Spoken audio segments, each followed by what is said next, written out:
साहेब, एका महाराष्ट्र केसरीनंतर आता हिंद केसरी आपल्या सोबत आहेत, काय आता त्यांच्यावर जबाबदारी असणार? मी आमचे सहकारी हिंद केसरी पैलवान संतोष आबा वेताळ यांच्या वाढदिवसाच्या कार्यक्रमासाठी या ठिकाणी आलो. त्यांना मी मनापासून शुभेच्छा दिल्या.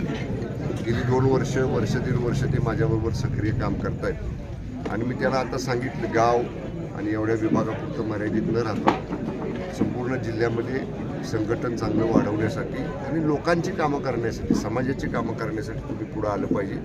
आणि नक्की ते माझ्याबरोबर आहेत.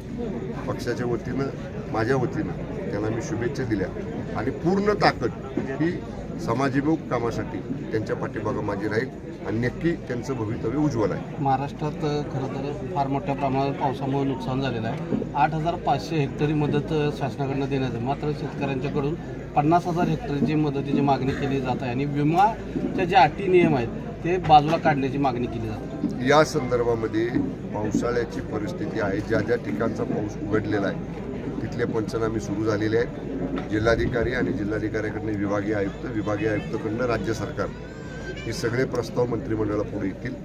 आपण जो काही निर्णय मदतीचा घेतलेला आहे तो प्रचलित आत्ताच्या पद्धतीनुसार, नियमानुसार किंवा जे ते धोरण आहे त्यानुसार घेतलेला आहे. जेव्हा अंतिम आकडेवारी महाराष्ट्रातली सगळ्या पुढे येईल, जास्त नुकसान कुठं झालेलं आहे, 100% नुकसान कुठं झालं आहे, 100%च्या पेक्षा कमी नुकसान कुठं झालं आहे,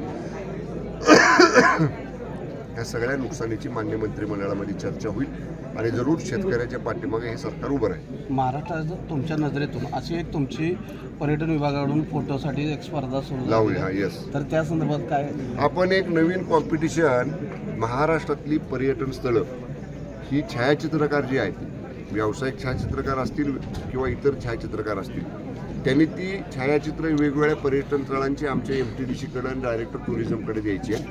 त्यातली एक ज्युरी आम्ही तयार केलेली आहे, एक नियामक मंडळ तयार केलेलं आहे, म्हणजे एक्सपर्ट छायाचित्रकारांचं. ते निवड करेल. त्यातलं पहिल्यांदाच करतोय आपण ते. आणि अशी जी 1, 2, 3 नंबरची छायाचित्र येतील त्या छायाचित्रांना वास्ट नॅशनल इंटरनॅशनल लेवलला प्रसिद्धी देऊन ती पर्यटन स्थळं नकाशावर आणण्याचं काम या माध्यमातून आपण करतो. सुरुवात आहे. अशाच पद्धतीची अजून एक सुधारित योजना जी चित्रित, म्हणजे त्याला आपण काय म्हणतो, चित्रफित किंवा क्लिप जशी म्हणतो तशी छोटी 2-2, 3-3 मिनिटाची व्हिडिओ क्लिपसुद्धा त्यात करावी. यासुद्धा सुधारित नियम आपण, सुधारित परिपत्रक नवीन लवकरच आपण या ठिकाणी पर्यटन खात्याचं काढतो. ओके.